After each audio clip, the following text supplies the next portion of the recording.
everyone, welcome to Read Succeed. Today, me, Bhargavi Sinha, will read an interesting story to you all. The story is called The Smartest Giant in Town, written by Julia Donaldson and illustrated by Axel Scheffler. George was the giant, the scruffiest giant in town. He always wore the same pair of old brown sandals and the same old patched up gown. "I wish I wasn't the scruffiest giant in town," he said sadly.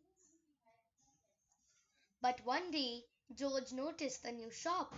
It was full of smart clothes, so he bought a smart shirt, a smart pair of trousers, a smart belt, a smart stripy tie, some smart socks with diamonds up the sides, and a pair of smart shiny shoes. "Now I am the smartest giant in town," he said proudly. George left his old clothes behind in the shop. He was about to go home when he heard a sound. On the pavement stood a giraffe. He was sniffing sadly. "What's the matter?" asked George.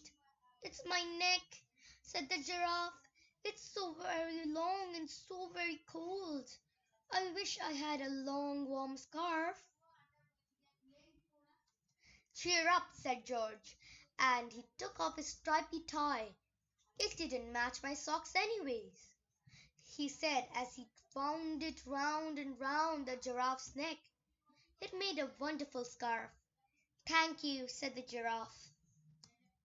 As George strode towards home, he sang to himself, "My tie is a scarf for a cold giraffe, but look me up and down. I am the smartest giant in town." George came to a river. On a boat stood a goat who was bleating loudly. "What's the matter?" asked George. "It's my sail," said the goat. "It blew away in a storm. I wish I had a sail for my boat," said the goat. "Cheer up," said George, and he took off his new white shirt. "It kept coming untucked anyway," he said, as he tied it to the mast of the goat's boat. "It made a magnificent sail." "Thank you," said the goat. George strode on, singing to himself, "My tie is a scarf for a cold giraffe. My shirt's on a boat as a sail for the goat. But look me up and down. I'm the smartest giant in town." George came to a tiny ruined house. Beside the house stood a white mouse with lots of baby mice. They were all squeaking. "What's the matter?" asked George. "It's our home. It's our house," squeaked the mother mouse. "It burned down and now we have nowhere to live. I wish we had a nice new house."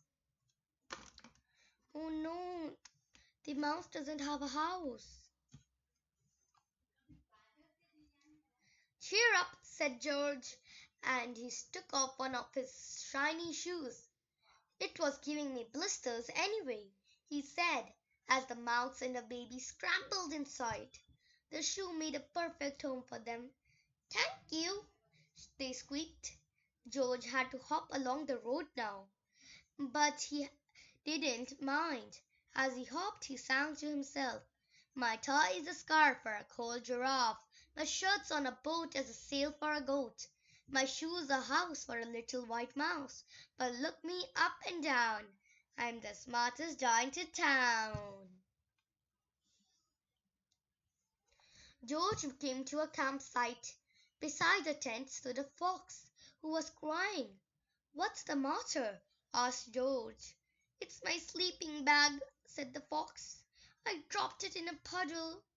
I wish I had warm, dry sleeping bag." "Oh, poor fox." "Cheer up," said George, and he took off one of his socks with diamonds up the sides. "It was tickling my toes anyway," he said, as the fox snuggled into it. It made a very fine sleeping bag. "Thank you," said the fox. George hopped on singing to himself, "My tie is a scarf for a cold giraffe. My shirt's on a boat as a sail for a goat. My shoe is a house for a little white mouse. One of my socks is a bed for a fox.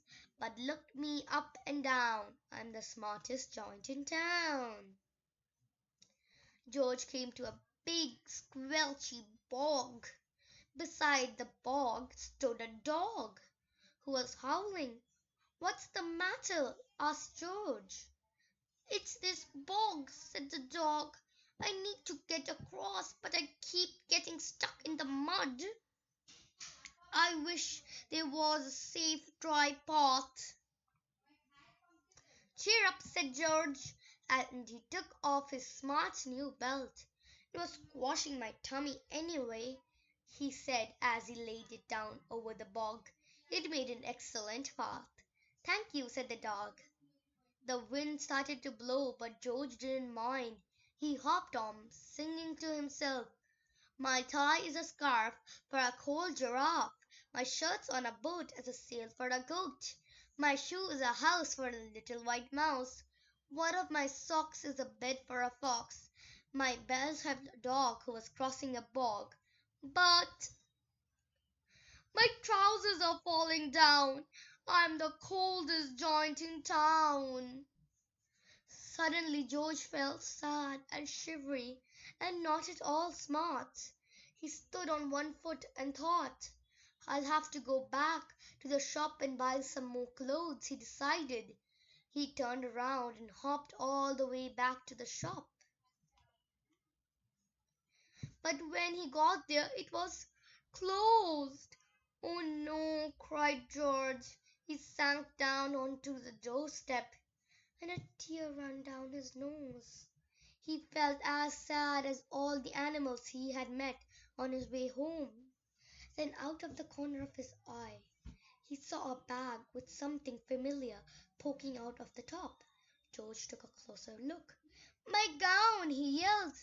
"My dear old gown and sandals!" George put them on. They felt wonderfully comfortable. "I am the coziest giant in town," he cried, and he danced back home along the road. Outside his front door stood all the animals he had helped. They were carrying an enormous present. "Come on, George," they said. "Open it." George untied the ribbon. Inside was a beautiful gold paper crown and a card. "Look inside the card, George," said the animals. George put down the crown on his head and opened the card. Inside it said, "You gave your scarf to a cold giraffe. Your shirt's on a boat as a sail for a goat. Your shoe is a house for a little white mouse. One of your socks is a bed for a fox. Your belt had the dog who was crossing a bog.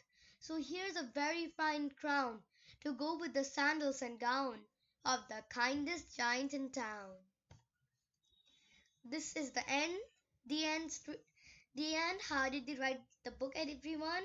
Make sure to share it with your friends and family, and like and subscribe this video for more exciting and engaging stories like this one. Thank you for listening. Bye.